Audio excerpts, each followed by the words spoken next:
Trying to get you to write more. So we need more interviews. So we'd like to open to questions for the audience. Who has questions? Would you like to pick them out? Or? Mr. Cohan, if you could, for a moment, speak about the specific financial instruments that kind of led to some of the collapse, and did you find anything within the nature of those instruments to be inherently detrimental? Or is it more or less the behavior of the participants that have a tendency to abuse whatever's at hand? Definitely a lot. And that I lay out in the book, and that is a huge scandal that people haven't really focused on, is the way Wall Street financed itself every night. So in the case of Bear Stearns, they needed $75 billion a night to run their business, to slosh around over 383 Madison Avenue, you know, to settle trades, to give clients their money when they wanted it, to give hedge funds money, to make loans.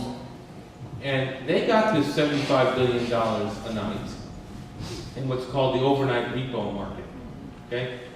Which is an overnight market where people like Fidelity and Federated Investors and people like that, 20 or 30 dealers, would provide this $75 billion a night. And here's the real killer. This is where it all fell apart, okay? So they're manufacturing all these mortgage-backed securities. And normally, it's treated like a manufacturing plant. It's a pipeline. They make them, they buy them, or they get them from a subsidiary. They package them up, they sell them around the world. The rating agencies bless them, they're a part of this too. They sell them off all around the world.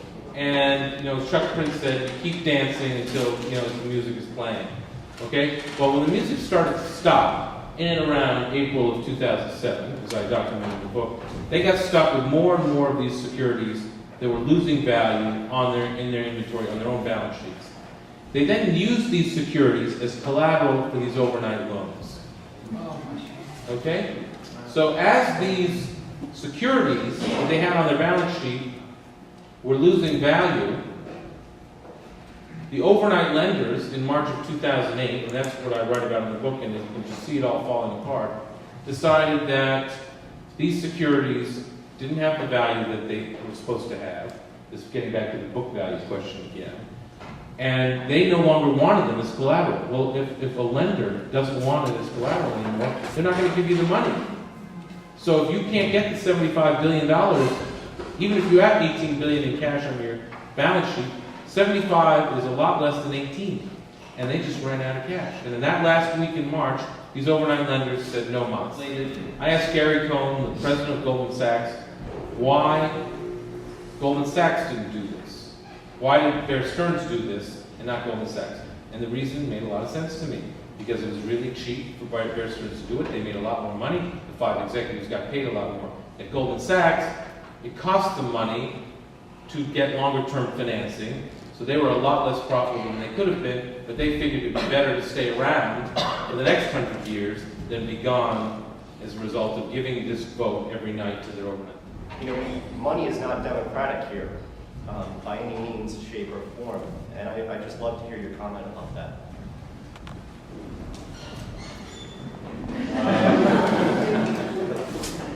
You should have Jim Grant. You know Jim Grant? Yeah, we'd love to have Jim Grant. Jim Grant should come speak, because he's really the authority on money. I do agree that Wall Street is asked to be in the rooms when the regulations are being written. It's a very unholy alliance. I mean, it's to me beyond pathetic how they just don't understand that there's a need for fundamental change. And you know, I know a lot of people have given grief to Tim Geithner, but at least he understands the problems here very well. Now, he was a regulator. He probably should have done more when he was at the New York Fed. Some people have argued that he's too close to Larry Summers and Bob Rubin and all of that, and conspiracy theories and all that. But at least he never worked on Wall Street, and yet he understands the way Wall Street works very well. And I sleep better knowing that he's there trying to reform the system. I mean, I know, okay, you can laugh, And I understand that, but I mean, who else are you going to have? You'd rather have Steve Ratner or Larry Summers or Hank Paulson or Bob Rubin? No, I personally would rather have somebody when the patient is on the table, the ribs are cracked, the heart is open.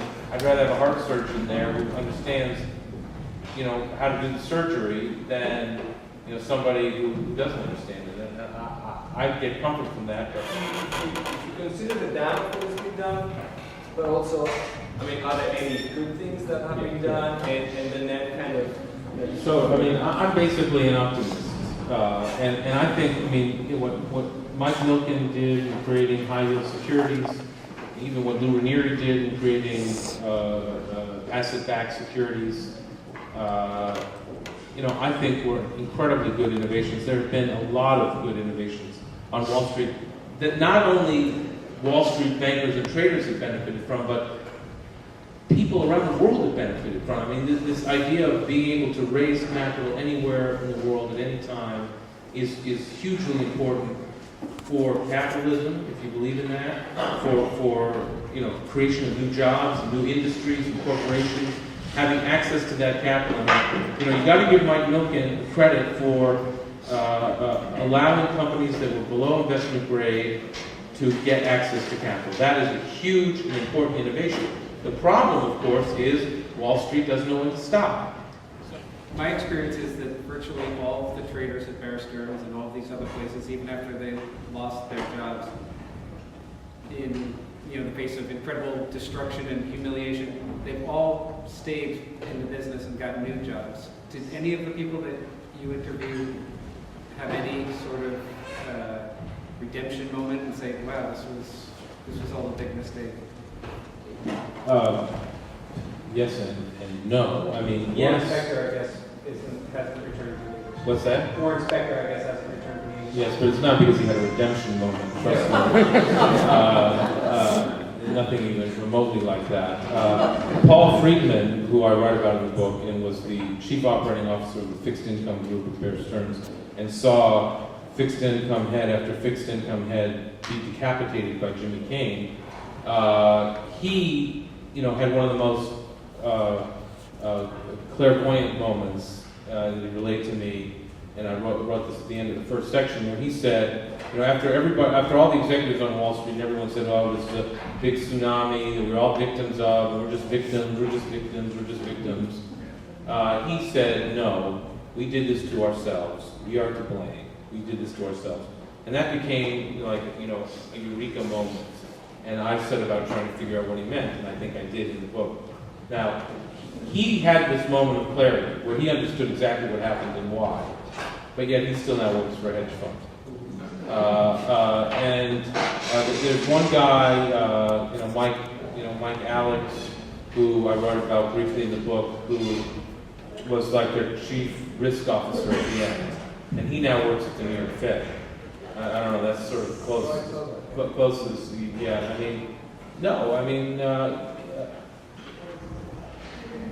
Wall Street loves the status quo. They love keeping things just the way they are.